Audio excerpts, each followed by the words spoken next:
कई ठग आए और गए, पर ठग सुकेश चंद्रशेखर जैसा मामला शायद ही कभी किसी ने सुना हो। अब जिस मामले में देश की दो बड़ी अभिनेत्रियां शामिल हो, वो मामला तो अनोखा होगा ही। काफी समय से चल रहे इस मामले में जैकलीन द्वारा ईओडब्ल्यू को दिए गए बयान के बाद नया मोड़ आ गया है। सुकेश की सच्चाई जानने के बावजूद उससे महंगे गिफ्ट्स लेने और उसकी मेजबानी कबूल करने के आरोपों से घिरी जैकलीन फर्नांडिस का अब सुकेश से मानो मोहभंग हो चुका है। हाल ही में जैकलीन फर्नांडिस ने अपने बयान में कहा कि सुकेश ने मेरे इमोशंस के साथ खिलवाड़ किया और मेरी जिंदगी तबाह कर दी। उसने मुझे मिसलीड किया, मेरा करियर भी खराब कर दिया और मेरी जिंदगी नर्क बना दी। दरअसल ईओडब्ल्यू ने इस सिलसिले में अब पटियाला हाउस कोर्ट में सप्लीमेंट्री चार्जशीट दाखिल की है, जिसमें उसने जैकलीन को सुकेश के खिलाफ दर्ज मुकदमे में न सिर्फ एक गवाह बनाने की बात कही है, बल्कि जैकलीन के हवाले से सुकेश के करतूतों का खुलासा भी किया है। इस केस में नोरा फतेही पहले से ही गवाह के तौर पर दिल्ली पुलिस के साथ है, लेकिन जैकलीन की भूमिका को लेकर अब तक सवाल था, जो अब इस चार्जशीट के दाखिल होने के बाद खत्म हो गया है। पुलिस ने इस चार्जशीट में सुकेश पर कई संगीन इल्जामों के साथ साथ बॉलीवुड की इवेंट मैनेजर पिंकी ईरानी को भी ठगी के मामले में सह आरोपी यानी को एक्यूज्ड बताया है। पिंकी पर अभिनेत्रियों को फांस कर सुकेश से मिलवाने का और ठगी में साथ देने का आरोप लगाया है।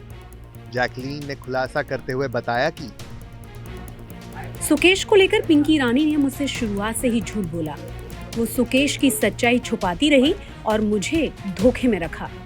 सुकेश ने जब अपना परिचय दिया तो खुद को सन टीवी का मालिक बताया और साथ ही खुद को रसूखदार परिवार से होने का दावा भी किया था। जब मैं सुकेश से पीछा छुड़ाने की कोशिश करती थी तो पिंकी मुझे आकर समझाती थी। पिंकी ने मुझे बताया था कि वो सुकेश को पिछले 12 सालों से जानती है। सुकेश पर चल रहे दो मामलों में से एक मामले में जैकलीन जहां गवाह है, तो दूसरे मामले में सह आरोपी भी है। मनी लॉन्ड्रिंग केस में जैकलीन का नाम सुकेश के साथ को एक्यूज्ड यानी आरोपी के तौर पर ही दर्ज है। हालांकि सुकेश के प्राइवेट जेट को इस्तेमाल करने की बात जैकलीन ने खुद कबूली। जैकलीन ने अपने बयान में कहा कि सुकेश से मेरी दिन में 2-3 बार बात होती थी। मैं जब केरल गई थी तो सुकेश ने मुझे अपना प्राइवेट जेट भी दिया था। मैं सिर्फ 2 बार सुकेश से चेन्नई में मिली थी और मैंने उसी दौरान सुकेश के प्राइवेट जेट में सफर किया था। ईओडब्ल्यू की चार्जशीट में सिर्फ जैकलीन ही नहीं बल्कि दिलबर गर्ल नोरा फतेही ने भी सुकेश चंद्रशेखर पर कई इल्जाम लगाए हैं। इस मामले में नोरा भी सुकेश के खिलाफ एक अहम गवाह है। नोरा ने खुलासा किया है कि पिंकी ईरानी सुकेश के लिए कई किस्म के काम करती थी। सुकेश ने उसे एक बड़ा घर और एक आलीशान जिंदगी देने का वादा किया था, लेकिन सिर्फ एक ही शर्त पर कि नोरा उसकी गर्लफ्रेंड बन जाए। इस मामले में जैकलीन द्वारा पिंकी पर आरोप लगाने के बाद पिंकी ने भी अपनी सफाई पेश की है और कहा, सुकेश ने मुझे न्यूज एजेंसी का सीईओ बनाने का वादा किया था।